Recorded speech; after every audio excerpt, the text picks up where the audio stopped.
อัปเกรด ครับมาอัปเกรดตัวเองถามคุณบีตรงๆเลยคือพญานาคจริงไหมจริงครับ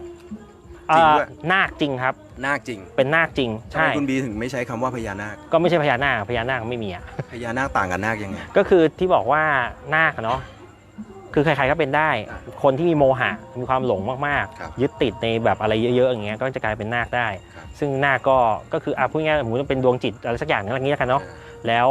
เราก็เหมือนคนหนึ่งอ่ะมันมีทั้งดีและไม่ดีใช่ไหมเราก็ไม่รู้ว่าดีไม่ดีอย่างเงี้ยแต่ว่าอันนี้เกิดจากการผมเชื่อว่านี่ก็ไม่ได้แย่อะไรนะเพราะฉะนั้นเนี่ยเราไม่มีความจำเป็นต้องไปลื้อเขาทิ้งหรืออะไรอย่างงี้นะครับแต่ว่าเราไม่ควรจะต้องถึงเคารพไหว้กราบอย่างเงี้ยไม่เอาไม่ต้องจุดธูปใช่ก็สวัสดีได้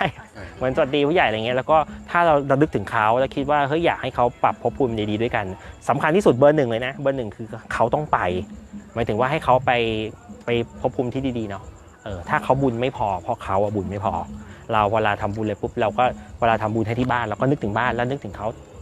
แถมไปด้วยเขานี่คือนาคนี่นะก็คือทำไปเรื่อยจนกว่าเราก็บอกเขาไปว่าทำให้นะแล้วพอเมื่อไหร่ก็ไปไม่ต้องมาติดแล้วมีอีกคำถามนึงค่ะเวลาเราสวดมนต์